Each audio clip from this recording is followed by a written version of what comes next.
At what should have been the height of the rush hour, ambulances hurried in all directions. There'd been explosions near Liverpool Street and Edgware Road stations too. Thursday, the 7th of July, 2005. The London transport system ground to a halt as 4 terrorist bombs killed 52 innocent civilians. Although the Muslim community joined international outrage against these terror attacks, Tony Blair, the then Labour Prime Minister, announced that the rules of the game have changed. In its aftermath, a raft of anti-terror laws were introduced, specifically targeting Muslims. The bedrock of the British legal system, habeas corpus, innocent until proven guilty, was swept aside, and hastily enacted anti-terror laws were introduced.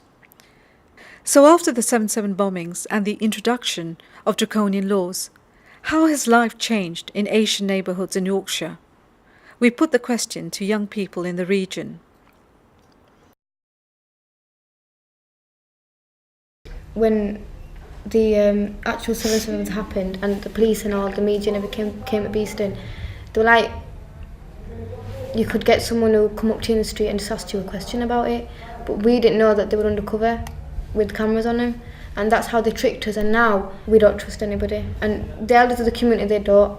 Police or publicity are making people hate Beeston, and obviously we live in Beeston. No one can do naught about it. We've been brought up here. There's no privacy no more, and like if you're in groups hanging around like just having a laugh, they'll come and like get you in trouble for no reason or take your details, and it makes you worry that your family's going to find out. My little brother, he plays in the street, and the police be like, oh, where's your parents? It's our own street, this is our local community. We can do what we want. You might be doing your own things and the officer might just stop you thinking that you're doing something dodgy. They might search, they might do this, but at the end of the day they won't find note on you. I think it's wrong because they shouldn't have that right to do that. If someone come up to me and says to me, let me search it, I would get angry, I'd get furious, I want to get my point out, but obviously they're going to take it the wrong way. They're going to arrest me, I'm going to get a bad name. There's no need. I'm in my own community, I'm doing my own thing. Why are they asking me stuff like this? I should want to feel like I can walk around the streets without people searching me, people asking me random questions. We've been made out by the media as terrorists, and if we go out and try to tell the people that, you look, we're not terrorists and we're good people, and there's just an odd few that are like that, they won't listen. You see someone with a backpack and a beard, straight people think, oh my god, they won't sit next to you. Even I've had it on the bus, some people won't sit next to you just because I've got a hijab on my head. If you sat to him on a train, you didn't know him, what do you think? He might become a terrorist. You don't know if he's been called exactly. He is an innocent person. A few weeks ago, a white man got arrested for making a bomb or something. I don't know. They found some bomb materials inside his house or something. But they did not call him a terrorist. If that was a Muslim, they would have called him an extremist, a terrorist. Yeah, baby girl. And for that reason, they would have tightened the grip on all the other Muslims around in the country, and they would have made it a big thing. But a white man's walking here, they wouldn't think he's a bad guy. They wouldn't go up to him and search him. Unlike if he's a black guy, because we're black boys here, they'll stop and search us for no reason. Because we're Muslims, we don't have no civil rights. We can't go certain places without people looking at us and thinking, look.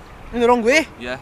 Last time I remember, a copper pulled out here, put 10 boys across that trip road right there and searched them all.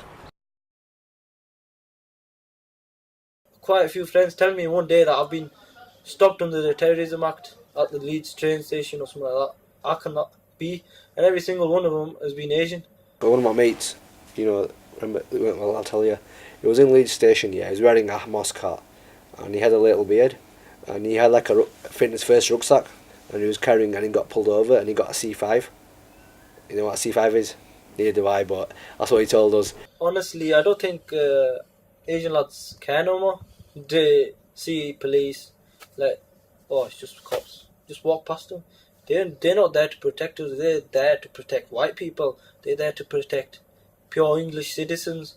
They're just isolating us like into one group, and they're saying, oh, these lot must be the troublemakers. Let's search them first. And we know they look alright. Oh, we'll leave them because they're white. The way they treat us, it's like, can I have a random check on you? Why have you got a warrant to do this? What have we done wrong? Have you got any suspicion of us? No, we just want to check your standard procedure check. Why do you go do that white light? No, we want to check you though. They arrested one of our lads and they were asking for everyone's name. So my mate said to everyone, oh, let's just give fake names, and the fake names were actually Bollywood actor names. So one of us had like Shah Rukh Khan, and one of us were Ajay Devgan, and one was Sunil Shetty.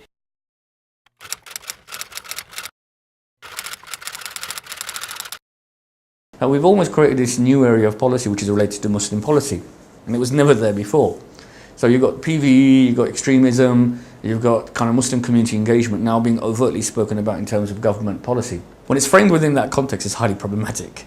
You talk to young Muslim men, they are stopped and searched, they feel that they are under surveillance every time they come out of the door. If you speak to them about a particular issue, they still think twice before they give me an answer, because they don't know where that information is going to go to. I was on the internet the other day and I went on Wikipedia and it came up with the Israel-Palestine conflict. And I was actually scared of going on them, because just for the simple fact that I might be seen as though I'm plotting something. Oh, we can't have these images of Allah's name on my phone. I can't do that. Don't Bluetooth me that. It's completely absurd, because so what if you've got an image of Allah's name? That's just your way of remembering your Lord.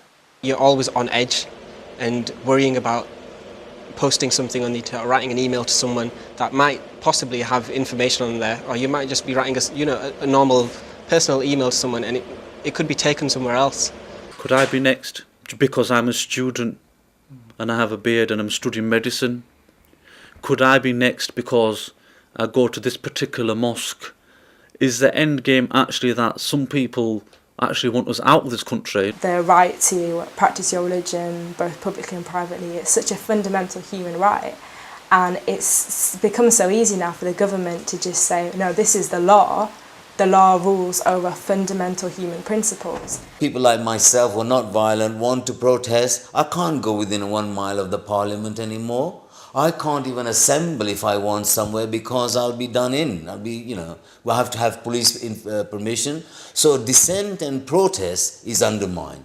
It's a fundamental right of a human being to say, excuse me, I'm not happy about this. Trevor Phillips talks about sleepwalking into segregation. We're actually sleepwalking into a police state.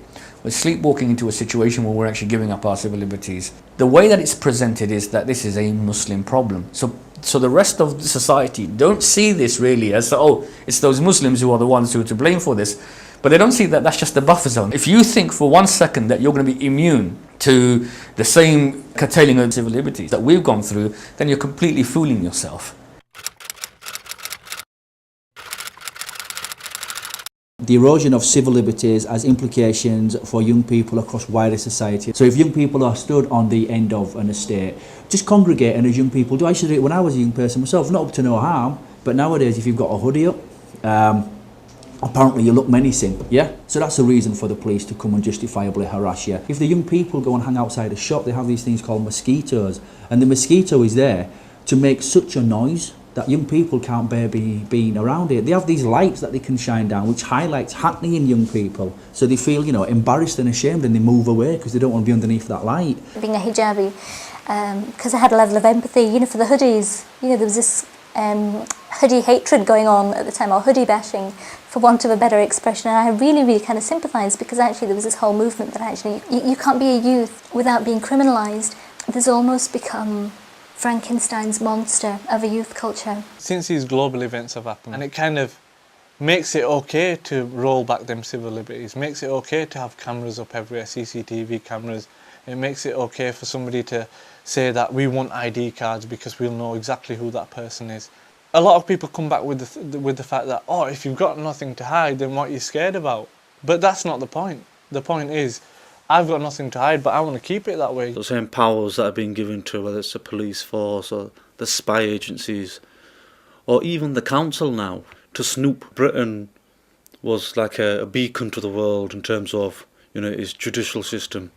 If that core tenet of innocent till proven guilty, if that is skewed so much, it's very worrying. The response of the state in Britain to young people has always been a question mark.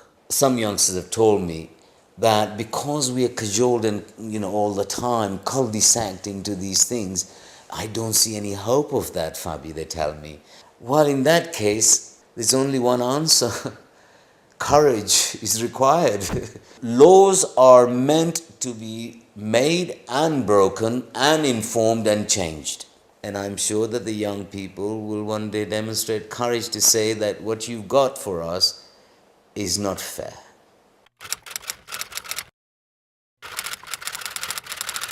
I think they'd say bullies. I think they would say power mad. They definitely, say that we're the victims here. The only positive probably would be I would love to drive a police car because it's really fast. Grassroots young people, they'd feel like as if they're targeted wrongly. They don't care about community cohesion really, they just want to build intelligence. They're the things that they would say.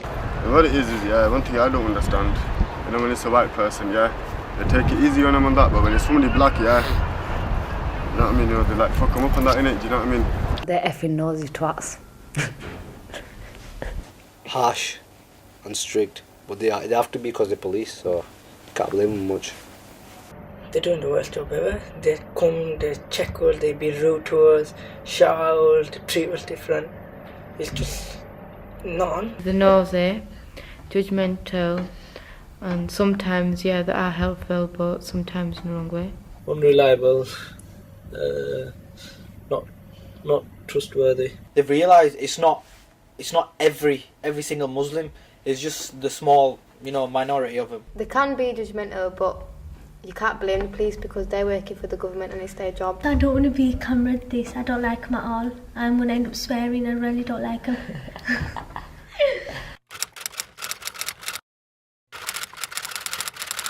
Growing up in Bracknell, and most of my best friends were mixed race guys, young black guys, and we grew up together. It wasn't about you're black and you're white and you're not. 2 or 3 coaches had come along full of skinheads who had got off and just simply looking to cause a lot of trouble on the estate. Well, ourselves and our friends, black and white, stood together in unity against the National Front. Those young angry voices started off in the 70s.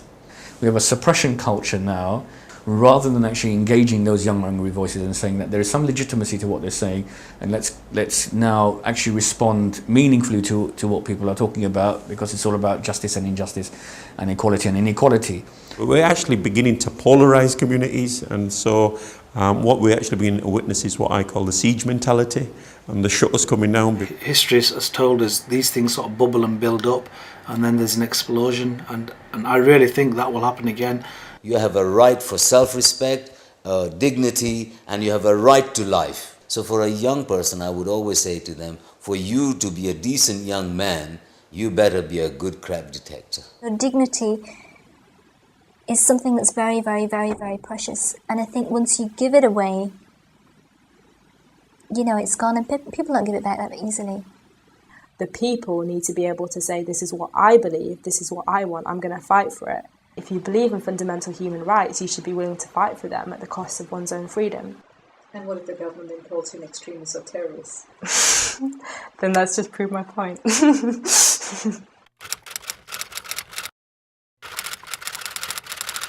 I choose Muhammad Ayub, who runs Next Generation, and I believe he would stand up for our rights and do anything in his power for that. Peter Box, he's head of the Wakefield Council. Trevor Phillips, no. Shami Chakrabarti. Muhammad Ali, I admired his humour, I admired his intelligence. A great political figure as well. Nelson Mandela for me. The chair of Young Muslims UK, Said Yunus, he's somebody I'd probably see as being able to stick to their principles as he has been able to from the beginning. I would cite people like Muhammad Ali and Malcolm X. I think in the current era, if we were looking at somebody, it would be Imran Khan, the legal rights lawyer. If you want to put Shami Chakrabarti out there and she's in there as a member of Parliament, or you want to put somebody like Anna Saltagriti, somebody who's got integrity and I think they need to be known enough. Ms. Chakrabarti, I like her intellect, I like her forthrightness, and I like her courage. She is not just a one-issue person. She's actually into the human rights notion. I like that. She'll be eaten alive by the government. So she doesn't need to go in there. She's fine where she is and continues to do the good work she's doing.